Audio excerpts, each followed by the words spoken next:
But who better than me? Welcome back to Volume 9 of the Femme Files. I'm going to keep this one real brief. I've only got 2 people that I want to speak about on this one. I know I normally do 3, on occasions 4. But with what's going on over the next week and what happened previous, I thought it was good to highlight 2 people from those cards that some people may have heard of, others may not have. So without further ado, let's get into the first of the 2. So the first person I want to talk about was a quite accredited amateur standout on Team GB, only 22 years of age, and was scheduled to fight last weekend on the Chris Eubank Jr. Conor Benn undercard, which unfortunately didn't take place. I believe it would have been their 4th or their 5th professional fight. I think it's the 4th.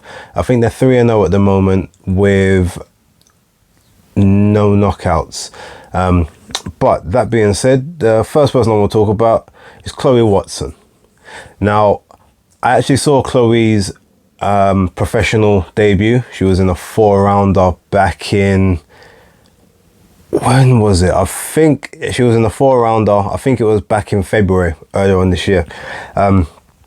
First of all, she's got a very nice style to watch.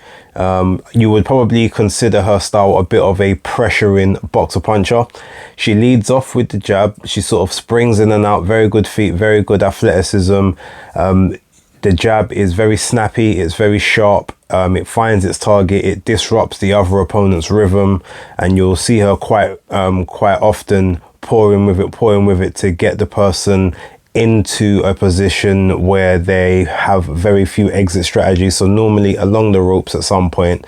And what she likes to do is, as I said, she'll pop that jab in the face to bring the arms up. Then the next thing she'll do is normally swing a hook into the ribs, into the solar plexus area, to maybe try and bring the arms down again, and then normally creates a salvo up top, while also trying to switch down to the body as well if the hands raise up and stay up too high. She is very good at sort of changing her levels of attack in terms of where she's aiming. She doesn't keep everything sort of just headhunting, just trying to look for knockouts. Now, clearly she hasn't had any of those yet. She hasn't been competing in sort of 8-rounders or anything, so she's not particularly at that level. But when you see the style, you can see that for someone as young and developing as she is, there is a good solid base there. She is very, as I said, she's very accurate with that jab. The backhand normally is quite good as well, quite textbook, and there is a lot of variety in the work. As I said, 22 years old, I think she's 3-0 at the moment, and that would have been her 4th professional fighting on, a big Matchroom and the Zone card. So hopefully she gets rescheduled soon. She's actually a Wasserman fighter, so I'm sure that Kayla Sauerland and Nisa Sauerland will get her a slot maybe on one of the Channel 5 cards, or maybe on one of the other co-promotion cards moving forward. But if you haven't seen anything of Chloe Watson at the moment, I would suggest giving her a look. She's definitely one to watch for the future. And second person I would like to highlight on this particular volume, they will again be fighting this weekend on the all women's card at the O2 for Clarissa Shields and Savannah Marshall, Michaela Mayer and Alicia Baumgardner. They were due to fight last month. Obviously we all know what happened with that. This is someone who I feel again has a pretty high ceiling, and if I'm not mistaken, no, they're actually one of Clarissa Shields' stablemates, promoted by Dimitri Salita for Salita Promotions at the moment, based out of Germany. I'm going to be speaking about Sarah Liegmann. Now, Sarah is currently 5-0 with 1 knockout. I believe that's correct. It's 4-0 or 5-0, but I believe it's 5. Now, Sarah is I think she's 20 years old. Like I said, from Germany. She was originally a kickboxer, and the reason she got into boxing was purely because she recognized as a kickboxer her punches and the way she was turning them over, her technique for punches weren't that strong. You know, she had good legs, you know, good strikes, but the punches, they weren't snappy enough, they weren't effective enough. So she started training boxing for, you know, sort of like maybe once a week, once or twice a week. And then, as most people do when they're training boxing, she fell in love with it and then decided that she wanted to do the dual competition route initially, but now she's very much focused and transitioned over to the boxing side of things. Now when you look at her style, it's weird because she has a German coach, so a very European based style, you know, sort of upright lead, sort of lead with the jab, use the feet to get in and out. You combine that a lot with her kickboxing background and you'll see sometimes the way that she actually does move is very much textbook kickboxer. A lot of weight on the front foot, getting ready to when you're looking to spring into shots, but also keeping a lot of weight on the back foot when you're in defensive mode with the front foot up ready to, you know, to pivot out or to sort of hop out of range. You see that a lot with many sort of kickboxers that transition into boxing. Their foot placement and the way that they actually use their feet to move around the ring.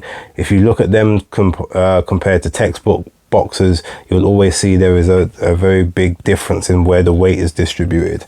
That being said, she then I think realized, to her, I think it was a bit of a funny statement, but I remember hearing her say at one time she realized that whenever Europeans went to America, they always lost.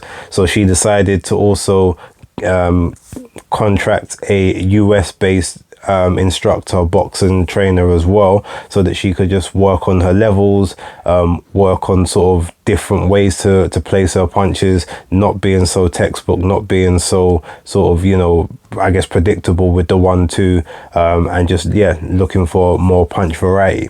So she switches her training between her German coach and her American coach, and that's basically how she gets a lot of her work at the moment. As I said, she trains with Savannah Marshall, sorry, she trains with Clarissa Shields.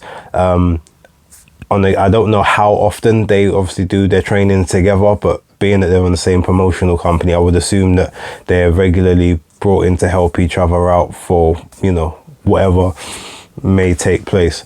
Now, that being said, when you actually look at her style, she actually boxes as a classic pure boxer.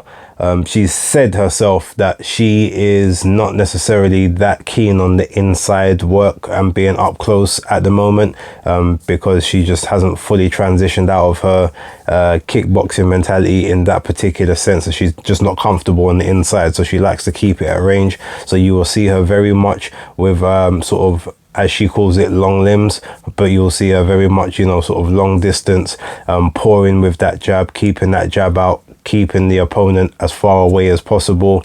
She's quite sort of tall and well built for her weight class as well. So you will see that, yeah, she will frequently, she will pop the jab and she will move her feet to get in and out of range. Very rarely using sort of the backhand in any spiteful type of way, but everything at the moment is just about distance control.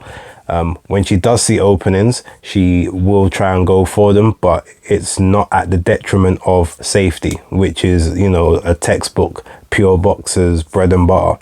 I think she may start to transition out of that when she gets a little more comfortable, and the fact that she's fighting Bet Connolly on the weekend, I would assume that, you know, she may decide to try and be a little bit more adventurous, and see where she goes from there.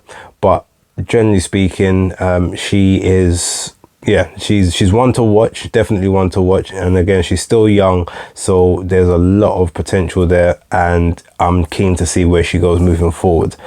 That being said, I'm going to cut this one off quick. I know it was a short one, but I wanted to just represent some of the women who didn't get their chance to shine over the last week, and hopefully we'll get a chance to impress this week. And let's see if Sarah can get a knockout. So with that being said, that's volume 9 of the Femme Files, and I will be back with a bumper one for volume 10. But thanks for watching. Enjoy the rest of your day, and yeah, see you soon.